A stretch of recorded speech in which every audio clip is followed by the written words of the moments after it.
Para não demorar muito, continuando, um outro texto que eu vou colocar, e o pensamento, é a importância da família diante agora da espiritualidade. Você se considera uma pessoa espiritual? Um cristão? Um servo de Jesus? Um discípulo?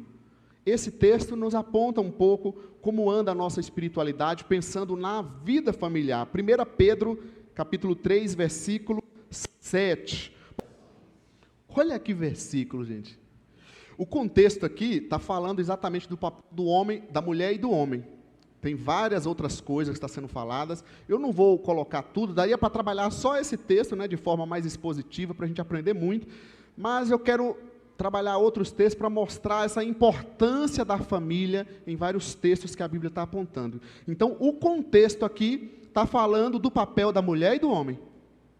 Fala muitas outras coisas, os versículos anteriores falando da mulher, e aí ele vem um versículo e dá essa lapada para nós homens, mas que serve para os dois lados, Ele aponta então, em primeiro lugar, da sabedoria, do discernimento no convívio dos dois, a convivência, o morar junto.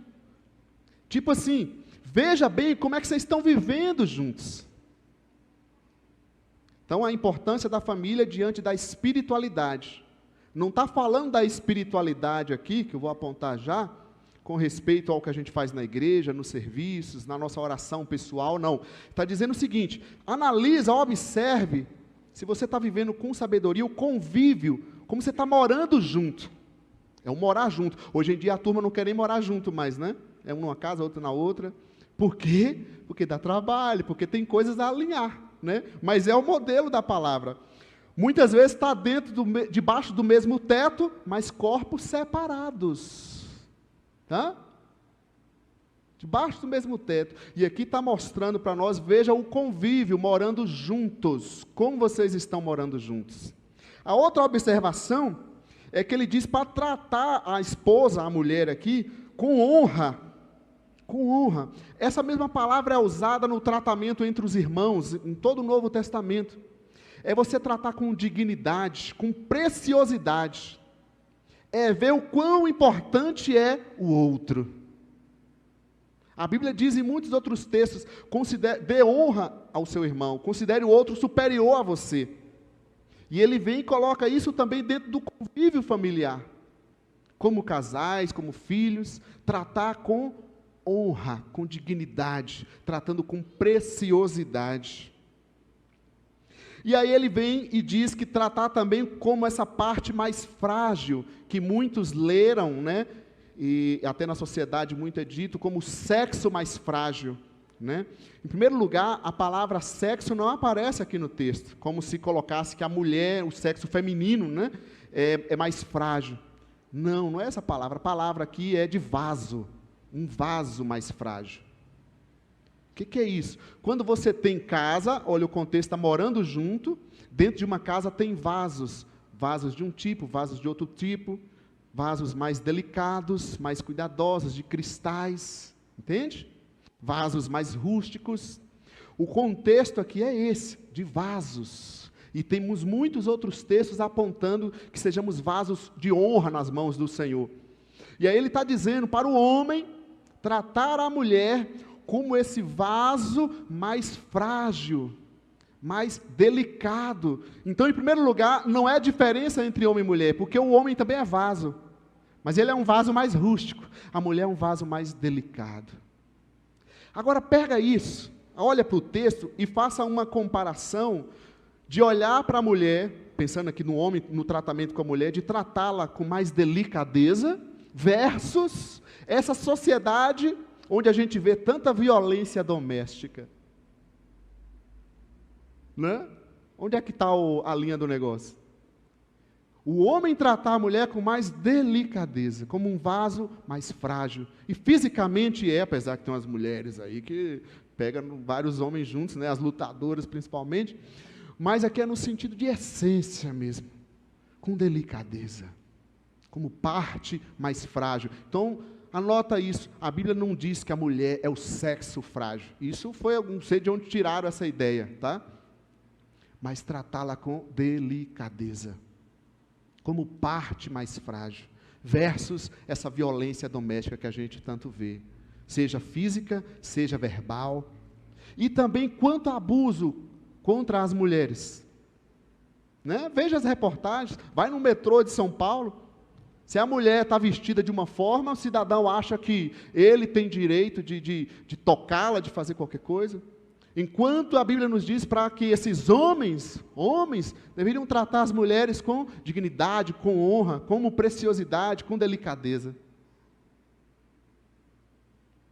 Aí quando a gente começa a ler a Bíblia, olhando para a sociedade, olhando para o mundo ao nosso redor, você buscando respostas, você vai vendo que como é o padrão de Deus e o padrão que a sociedade está. Só que não para aí, o padrão que a igreja também está.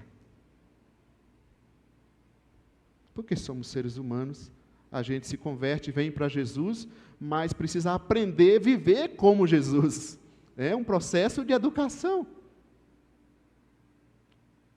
Então, se isso acontece com você, querido, a gente tem que buscar ser moldado por Deus, ser tratado por Deus. Estamos aqui para aprender com o Senhor, correto? A gente cultua para aprender com o Senhor. Então, a gente não vem aqui para receber uma palavra boa. Palavra boa é aquela que nos inspira, que nos muda, que nos melhora. Palavra boa não é que diz que eu tenho a vitória, pronto, estou certo. Não é isso. Palavra boa é a palavra que nos transforma, que nos faz mais parecido com Cristo a cada dia. Então a gente precisa deixar sim o Senhor tratar as nossas vidas a cada dia.